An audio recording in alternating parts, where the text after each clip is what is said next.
തൊഴിൽ സ്ഥലത്തെ മാനസിക പീഡനങ്ങൾ പലപ്പോഴും പലർക്കും താങ്ങാവുന്നതിലും അപ്പുറമായിരിക്കും. തൊടുപുഴ സ്മിത ഹോസ്പിറ്റലിൽ ഒരു നഴ്സ് ആത്മഹത്യയ്ക്ക് ശ്രമിച്ചതിന് പിന്നിൽ മാനസിക പീഡനം എന്നുള്ള ആരോപണം ശക്തമാവുകയാണ്. ആത്മഹത്യയ്ക്ക് ശ്രമിച്ച നഴ്സ് ഇപ്പോൾ തീവ്ര പരിചരണ വിഭാഗത്തിൽ ചികിത്സയിലുമാണ്. ആരോപണം കടുത്തതോടെ ആശുപത്രിയിലേക്ക് പ്രതിഷേധവുമായി യുവജന സംഘടനകൾ രംഗത്തെത്തിയിട്ടുണ്ട്. ഡിവൈഎഫ്ഐയുടെയും യുവമോർച്ചയുടെയും പ്രതിഷേധത്തിനിടെ സംഘർഷവുമുണ്ടായി. പിന്നാലെ ആരോപണ വിധേയരായ 3 പേരെയും മാനേജ്മെന്റ് സസ്പെൻഡ് ചെയ്തു. എന്താണ് സ്മിത ഹോസ്പിറ്റലിൽ യഥാർത്ഥത്തിൽ സംഭവിച്ചത്? വിശദമായി പറയും ജയനസ് രാജു.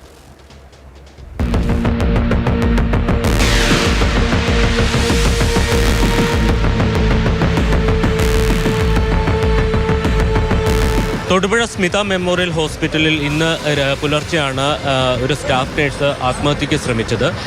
ആ ആത്മഹത്യാ ശ്രമവുമായി ബന്ധപ്പെട്ട് ഉള്ള കാരണം എന്ന് പറയുന്നത് ഇവിടെയുള്ള ചീഫ് നേഴ്സിംഗ് ഓഫീസർ, അതോടൊപ്പം തന്നെ എമർജൻസി വിഭാഗത്തിൻ്റെ സൂപ്രണ്ട്, മറ്റൊരു സ്റ്റാഫ് നേഴ്സ്, ഇവരുടെ 3 പേരുടെ ഭാഗത്തു നിന്നുണ്ടായ മാനസിക പീഡനമാണ് ഇത്തരത്തിൽ ആത്മഹത്യാ ശ്രമത്തിന് പിന്നിൽ എന്നുള്ളതായിരുന്നു ആരോപണം ഉയർന്നിരുന്നത്.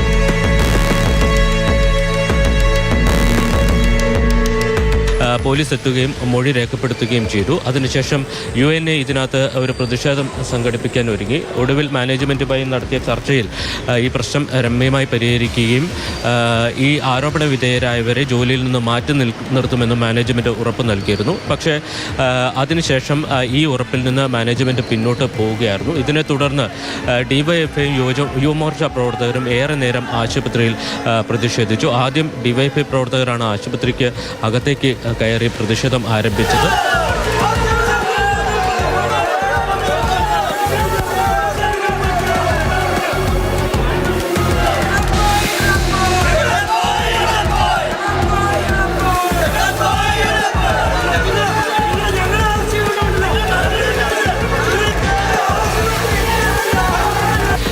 അതിന് പിന്നാലെ യുവമോർച്ച പ്രവർത്തകർ ആശുപത്രിക്ക് അകത്തേക്ക് കയറുകയും അവരും പ്രതിഷേധം ആരംഭിക്കുകയും ചെയ്തു.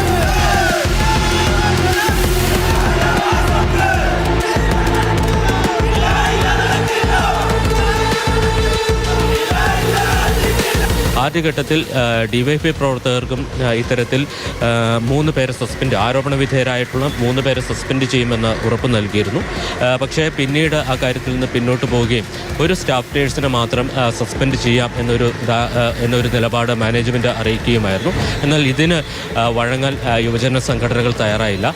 അതിനെ തുടർന്നാണ് വലിയ രീതിയിലുള്ള പ്രതിഷേധം ഉണ്ടായത്. ഒരു ഘട്ടത്തിൽ പോലീസ് പ്രവർത്തകരെ അറസ്റ്റ് ചെയ്യാൻ ശ്രമം നടത്തി.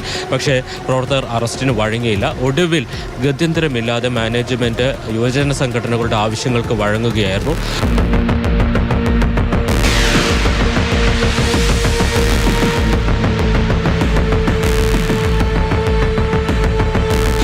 മൂന്ന് പേരെയാണ് സസ്പെൻഡ് ചെയ്തിരിക്കുന്നത്.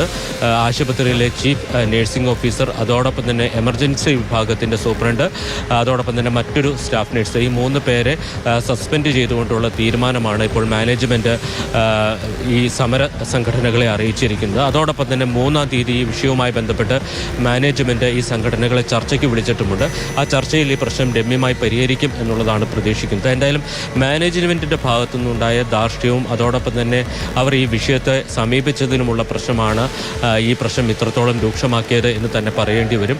മാധ്യമങ്ങളടക്കം ഈ കാര്യത്തിൽ ഒരു വിശദീകരണം തേടിയപ്പോഴും അതിനോട് പ്രതികരിക്കാൻ പോലും മാനേജ്മെൻറ്റ് തയ്യാറായില്ല എന്ന് മാത്രമല്ല, ആശുപത്രിയിലേക്ക് അധികം ആരും പ്രവേശിക്കരുത് എന്ന നിലപാട് പോലും അവർ എടുത്തു. അപ്പോൾ അത്തരം സമീപനമാണ് ഈ പ്രശ്നം ഇത്രത്തോളം രൂക്ഷമാക്കിയത്. ഇതിന് പുറമെ ഇതിലും വലിയൊരു പ്രശ്നം ഈ ആശുപത്രിയുടെ പ്രവർത്തനത്തെ പോലും ബാധിക്കുന്ന തരത്തിൽ ഇങ്ങനെ ഒരു സമരം നടന്നിട്ട് പോലും ഉത്തരവാദിത്തപ്പെട്ട മാനേജ്മെൻറ്റ് പ്രതിനിധികളാരും ഈ ആശുപത്രിയിൽ എത്തിയില്ല എന്നതുപോലും ഇതിൻ്റെ ഒരു കെടുകാര്യസ്ഥിത വ്യക്തമാക്കുന്ന ഒരു കാര്യമാണ്. എന്തായാലും 3-ാം തീയതി ഇതുമായി ബന്ധപ്പെട്ട് ചർച്ച നടത്താൻ തീരുമാനിച്ചിട്ടുണ്ട്. എന്തായാലും ആ ചർച്ചയിൽ പ്രശ്നപരിഹാരം ഉണ്ടാകും എന്ന് തന്നെയാണ് പ്രതീക്ഷിക്കുന്നത്. UNAയുടെ യൂണിറ്റ് 3 മാസം മുമ്പ് ഇവിടെ രൂപീകരിച്ചിരുന്നു. അതിൻ്റെ സെക്രട്ടറിയാണ് ആത്മഹത്യാ ശ്രമം നടത്തിയ ഈ സ്റ്റാഫ് നേഴ്സ്. അതിനു മുമ്പ് തന്നെ ഈ 3 ആരോപണ വിധേയരായ 3 പേരുടെ ഭാഗത്തു നിന്ന് ഇത്തരത്തിൽ സമാനമായിട്ടുള്ള അനുഭവം മറ്റുള്ളവർക്കും ഉണ്ടായിട്ടുണ്ടെന്നും നിരവധി ജീവനക്കാർ ഇവിടെ നിന്ന് ജോലി മതിയാക്കി പോയിട്ടുണ്ട് എന്നും ആക്ഷേപമുണ്ട്. പലരും ജോലി വിട്ട് പോകുമ്പോൾ പോലും ലേബർ ഓഫീസിൽ പോലും ഇവർക്കെതിരെ പരാതികൾ കൊടുത്തിട്ടുണ്ട് എന്ന്, അല്ലെങ്കിൽ സ്വാഭാവികമായിട്ട് HR പിരിഞ്ഞു പോകുന്ന എന്താണെന്ന് റീസൺ ചോദിക്കുമ്പോൾ സ്വാഭാവികമായിട്ട് ഇവർ അതല്ലാതെ മറ്റൊരു ഓപ്ഷൻ പറയാനില്ല. അത് കാരണം അതുകൊണ്ട് തന്നെ ജോലി വിട്ട് ഒത്തിരി ആൾക്കാർ ഇവിടെ ഉണ്ട്. ഇതിൻ്റെ ഏതറ്റം വരെ പോയാൽ ഈ ആൾക്കാരുടെ കീഴിൽ ഇനി ഇവിടെ ഒരു തൊഴിലാളിയും വർക്ക് ചെയ്യില്ല. ഇവരെ പിരിച്ചുവിടാത്ത സാഹചര്യത്തിൽ, ഇവർക്ക് നടപടിയെടുക്കാത്ത സാഹചര്യത്തിൽ ഇവിടെ തൊഴിലാളികൾക്ക് ഇവർ കീഴിൽ വർക്ക് ചെയ്യില്ല. എന്തായാലും പോലീസിൻ്റെ ഭാഗത്തുനിന്ന് വിശദമായ മൊഴിയെടുപ്പും അന്വേഷണവും ഉണ്ടാകും. ആത്മഹത്യാ പ്രേരണയ്ക്ക് അടക്കം കേസെടുക്കണം എന്നൊരാവശ്യം കൂടി വിവിധ സംഘടനകളുടെ ഭാഗത്തുനിന്ന് ഉന്നയിക്കുന്നുണ്ട്.